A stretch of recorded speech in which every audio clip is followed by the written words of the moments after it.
প্রিয় শিক্ষার্থীরা, আসসালামু আলাইকুম।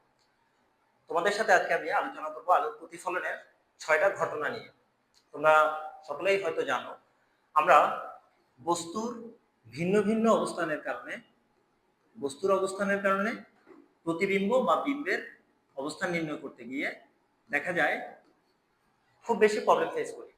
এই প্রবলেমটা সমাধানের জন্য আমি আজকে তোমাদেরকে ছোট্ট একটা টেকনিক বলে দিব। প্রথমে আমরা একটু দর্পণ সম্পর্কে একটু জানি, যেটা দিয়ে আমি দেখাবো সেটা হচ্ছে আমাদের অবতল দর্পণ। ধরে নিই এটা আমার একটা অবতল দর্পণ, আমি বাহিরের দিকে তারা লাগালাম। দর্পণের ক্ষেত্রে আমরা সকলেই জানি এই বিন্দুটাকে বলা হয় মেরু। এখানে ধরলাম এফ ফোকাস, এটা হচ্ছে দর্পণের বক্রতার কেন্দ্র সি, এবং এটা হচ্ছে প্রধান অক্ষ। একটু ভালো করে আমরা লক্ষ্য করি, নামগুলো আমি একটু লিখে দিই। ফোকাস, মেরু, বক্রতার কেন্দ্র। এটা নিয়ে আমরা কেন আলোচনা করছি সেটা হচ্ছে সিকিউ এবং এমসিকিউতে আমরা টোটাল 6টা ঘটনাকে আসতে দেখব, এবং এই 6টা ঘটনার উপর ডিপেন্ড করে আমাকে বলতে হবে বিম্বের 3টা জিনিস ব্যাখ্যা করতে। একটা হচ্ছে বিম্বের অবস্থান, বিম্বের আকৃতি এবং বিম্বের প্রকৃতি। ওকে, চলো দেখা যাক আমরা কতটা ইজিলি এটাকে সলভ করতে পারি। সিকিউতে কিভাবে করবো, এমসিকিউতে কিভাবে করবো। সর্বপ্রথম আমি এখানে একটু নাম্বারিং করব, যেটা তোমরা ভালো করে নোটিস করবে আমি কোন দিক থেকে নাম্বারিংটা করছি এবং কিভাবে করছি।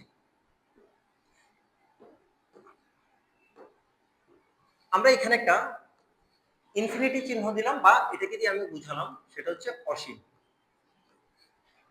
আমি এখন যদি দেখি অসীমকে আমি নাম্বার 1 মার্কিং করলাম। অসীমের পরে এসে আমরা বক্রতার কেন্দ্রে সেকেন্ড পয়েন্টটা পাবো, বক্রতার কেন্দ্র। এখানে আমি বেজোড় গুণিতকে নাম্বারিং করব 3। 3 এর পরে ফোকাস, এটাকে আমি নাম্বারিং করলাম 5। কেন এইভাবে করছি একটু পরে হয়তো দেখলাম আমাদের বোঝা যাবে যে 1 2 3 4 5 6 আর এভাবে করলাম না কেন। এখানে কিছু ব্যাপার আছে, কিন্তু আছে। ম্যাক্সিমাম পরীক্ষার্থীদেরকে দেখি তারা কোনো না কোনো একটা পয়েন্ট মিস করে যায়, যার কারণে আমি এখন যেই ফর্মুলাটা বলবো 6 - n, এই ফর্মুলাতে গিয়ে তারা ছোট্ট একটা টার্ম মিস করে ফেলে। সো আমি তোমাদেরকে বারবার বলছি, সেটা হচ্ছে অসীমকে আমরা 1 দেব, দেন অড বা বেজোড় গুণিতকে 1, পরের পয়েন্ট 3, পরের পয়েন্ট 5। এভাবে করলে তোমাদের ভুল হওয়ার সম্ভাবনা খুবই কম থাকবে। তাহলে 1 এবং 3 এর মাঝখানের নাম্বারটা কত? 2। 3 এবং 5 এর মাঝখানের নাম্বারটা কত? 4। 5 এর পরের নাম্বারটা কত? 6। আমরা টোটালি 6টা ঘটনাকে বস্তু থেকে বিম্বে খুব ইজিলি কিভাবে ব্যাখ্যা করা যায় সেটাকে দেখব। এবার আসি আমার পুরো দর্পণে 6টা ঘটনাকে ব্যাখ্যা, 6টা ঘটনার পয়েন্ট দেওয়া হয়েছে। এখন আমি র্যান্ডম একটা যে কোনো কোশ্চেন নিই। আমি যদি কোশ্চেনটাকে সিলেক্ট করি 1, কোশ্চেনটা হচ্ছে বস্তু, আমরা কিভাবে আনসার করব, এমসিকিউ এবং সিকিউ বোথ। বস্তু ধরে নিলাম 2, পজিশন 2, 2 তে আছে। 2 মিন্স অসীম ও বক্রতার কেন্দ্রের মাঝে। বস্তু অসীম ও বক্রতার কেন্দ্রের মাঝে অবস্থিত। এক্ষেত্রে আমার জানতে চাইবে কি বিম্বের বা প্রতিবিম্বের অবস্থান, প্রকৃতি, আকৃতি কি হবে। আমরা এবার আসি ফর্মুলাতে 6 - n। এই nটা কি হবে? n এর ভ্যালু আমার থাকবে কোশ্চেন থেকে আমি n এর ভ্যালুটা বের করব। আমি রাফ করে মার্কিংটা করলাম, করে যেহেতু অসীম ও বক্রতার কেন্দ্র আমরা দেখলাম 1 2 3 4 5 6 এর মধ্যে এই 2টা হচ্ছে অসীম ও বক্রতার কেন্দ্রের মাঝে, দ্যাট মিন্স n এর ভ্যালু হচ্ছে 2। সিম্পল একটা ফর্মুলা এখানে আমরা বসাই, 6 - 2 = 4। এই যে 4টা হচ্ছে আমার প্রতিবিম্বের অবস্থান। n পাবো কোশ্চেন থেকে, 6 - n করে আমি পাবো প্রতিবিম্বের অবস্থান। তাহলে এখন যখন আমি আনসার লিখবো, একটা যদি লিখি অবস্থান কি হবে, অবস্থান হচ্ছে, আমি তো পরীক্ষার হলে 4 আনসার লিখবো না, বা 4 আনসার লিখলেও স্যাররা বুঝবে না, বা এমসিকিউ অপশনে 4 থাকবে না। 4 কোন পয়েন্টটাকে বলা হচ্ছে? এই পয়েন্টটা। 4 পয়েন্টটা কোথায় আছে? বক্রতার কেন্দ্র এবং ফোকাসের মাঝে খুব ইজিলি বের করে ফেললাম। তাহলে আমরা এখানে লিখবো সেটা আছে বক্রতার কেন্দ্র এবং ফোকাসের মাঝে। একটু ডিটেলস লিখবো, আমি শর্টে লিখলাম। এবার আসি আকৃতি। আকৃতিতে আসার আগে আমি প্রকৃতিটা ব্যাখ্যা করে ফেলি। আকৃতি ও প্রকৃতি। প্রকৃতি 5টা ঘটনার জন্য, একটা ঘটনা বাদ দিলাম, 5টা ঘটনার জন্য আমরা সিমিলার লিখবো সৎ ও উল্টো। কোন 5টা বা কোন একটা ঘটনা স্কিপ সেটা আমি একটু পরে আলোচনা করছি। প্রকৃতি হচ্ছে সৎ ও উল্টো। এবার হচ্ছে আকৃতি। আকৃতির জন্য আমার যে থিমটা আমরা ইউজ করব, যেহেতু এই পুরো দর্পণটা অবতল দর্পণটা কে আমি বক্রতার কেন্দ্র বলছি, দ্যাট মিন্স কি এটা কেন্দ্রকে ঘুরিয়ে আমি একটা এটাকে বৃত্ত চিন্তা করলাম।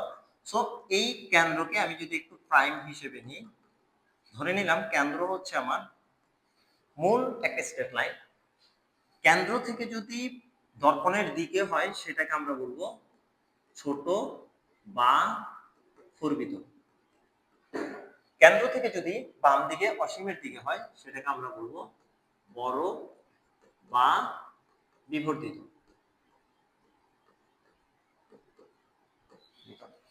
বড় অথবা বিবর্ধিত। কিন্তু যদি কেন্দ্রেই হয় সেক্ষেত্রে আমরা বলবো সমান। তাহলে আমরা 3টা পোর্শন পেয়ে গেলাম। যদি আমি প্রতিবিম্বের অবস্থান, দ্যাট মিন্স এই 4 6 - n এর আনসার যদি 3 তে পাই তাহলে আমি বলবো বস্তু এবং বিম্বের আকৃতি সিমিলার সমান। এখন এই কোশ্চেনের ক্ষেত্রে আমরা 4 পেলাম। 4 হচ্ছে কোথায়? বক্রতার কেন্দ্র থেকে ডানে, মানে দর্পণের দিকে। যেহেতু দর্পণের দিকে তাহলে আমরা লিখলাম ছোট বা ফর্বিত, এটাকে আমি লিখবো ফর্বিত। এখন কথা হচ্ছে কোন একটা কোশ্চেনে যদি আমি 5 এ পাই বা 6 এ পাই তাহলে আমি লিখবো, বই আমরা আছে দেখলাম খর্বিত, অত্যন্ত খর্বিত। বাম দিকে আগাই বিবর্ধিত, অত্যন্ত বিবর্ধিত। তাহলে খুব ইজিলি আমরা আকৃতি, অবস্থান এবং প্রকৃতি আলোচনা করে ফেললাম। এটা আমার সিকিউতে হেল্প করবে অবশ্যই। তার আগে যেখানে হেল্প করবে সেটা হচ্ছে এমসিকিউতে। এমসিকিউতে আমার কিছুই করা লাগবে না, ছোট করে রাফে কোশ্চেনে দর্পণের পয়েন্টগুলোকে ডিনোট করব, ডিনোট করে আমি 6 - n করে তার 3টা অবস্থান এমসিকিউতে খুঁজে দাগিয়ে দেব। সিকিউতে কি করব? সিকিউর ক্ষেত্রে আমার এটা কিভাবে সহযোগিতা করবে, আমরা যখন দর্পণে রেখাগুলোকে ড্র করতে যাই সেই ক্ষেত্রে আমার রেখাটা মেলার কথা 4, মানে বক্রতার কেন্দ্র এবং ফোকাসে সদ উল্টো উল্টো হয়ে এখানে থাকার কথা। কিন্তু দেখা যায় আমাদের জ্যামিতিক ভুল হোক, স্কেলের দাগ হোক, বাঁকা হোক, সবকিছু মিলে আমরা এখানে মিলাতে পারি না, আমরা কোনো না কোনো একটা জায়গায় মিলে, যার কারণে আমার কোশ্চেনটা আনসার আমি দিতে পারছি না।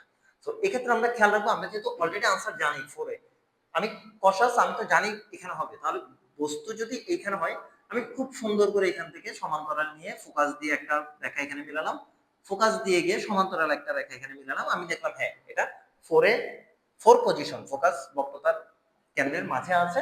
তাহলে আমি নিজেই পরীক্ষা হলে আমি স্টুডেন্ট, আমি শিওর হয়ে নিলাম যে ওকে আমার এটা মিলে গেল। এবার বলি 5টা ঘটনাতে আমি বললাম সদ ও উল্টো লিখবো, একটা ঘটনা কোনটা ডিফারেন্ট, সেটার ক্ষেত্রে যদি আমি আসি, ডিফারেন্ট ঘটনার জন্য সেম কাজটা আমি করলাম। ফোকাস, মেরু, বক্রতার কেন্দ্র, অসীম। অসীম 1 3 2 4 5 6। কোশ্চেন হচ্ছে বস্তু, এটা হচ্ছে মেরু, বস্তু মেরু ও ফোকাসের মাঝে। তাহলে আমরা একটু দেখি কোন পজিশনে গিয়ে আমার কোশ্চেনটার n এর ভ্যালুটা পাচ্ছি। আমি কোশ্চেন থেকে তো n এর ভ্যালু পাচ্ছি 6, বস্তু ফোকাস ও মেরুর মাঝে, তাহলে আমার n এর ভ্যালু হচ্ছে 6। ছোট্ট ফর্মুলাতে যদি আমরা বসাই 6 - 6 = 0, তাহলে আমার আনসারের ক্ষেত্রে আমি বিম্বের অবস্থান লিখব, প্রকৃতি লিখব, আকৃতি লিখব। এবার একটু ব্যাখ্যা করি। এটাই হচ্ছে ওই একটা ঘটনা ব্যতিক্রম যেটা ছাড়া আমি বাকিটা বললাম যে 6 - n সিমিলার লিখবো। এটার ক্ষেত্রে আমি দেখব যেহেতু 6 - 6 0, 0 বলতে কোনো পজিশন এখানে নাই, আমরা দর্পণের পেছনটাকে 0 হিসেবে চিন্তা করব। দর্পণের পেছনে, এটাকে ধরে নিব 0, অর্থাৎ আমার অবস্থান হচ্ছে অবস্থান দর্পণের পেছনে। দ্যাট মিন্স এতক্ষণ ধরে বাকি 5টা ঘটনার জন্য 1 2 3 4 5 এর জন্য আমরা যেই বিম্বের অবস্থান পেলাম সব পেলাম দর্পণের সামনে, এই 6 নাম্বারটাতে পেলাম দর্পণের পেছনে এই কোশ্চেনের ক্ষেত্রে।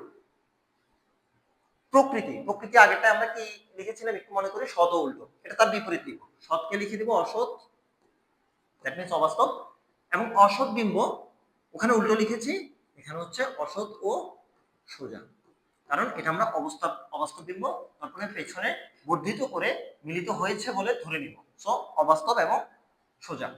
আকৃতির ক্ষেত্রে এই কোশ্চেনে সবসময়ই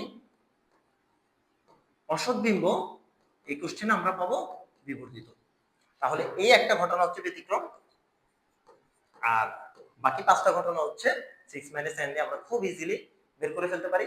তোমরা যদি এই ফর্মুলাটাকে রপ্ত করতে পারো বা তোমাদের কাছে যদি এটাকে ইজিয়ার মনে হয়, তাহলে এটা তোমরা এই টেস্ট পেপারগুলো সলভ করার ক্ষেত্রে সিকিউ এবং এমসিকিউতে একটু ট্রাই করবে, করলে আমি মনে করি তোমরা আগে যতটুকু সময় এটা বের করতে পারতে, এখন মোর ইজিয়ার এবং খুব কনভিনিয়েন্ট সময়ের মধ্যে তুমি এমসিকিউতে কিছু ড্র করতে হবে না, তুমি জাস্ট 6 - n ইমাজিন করেই সলভ করে ফেলতে পারবে।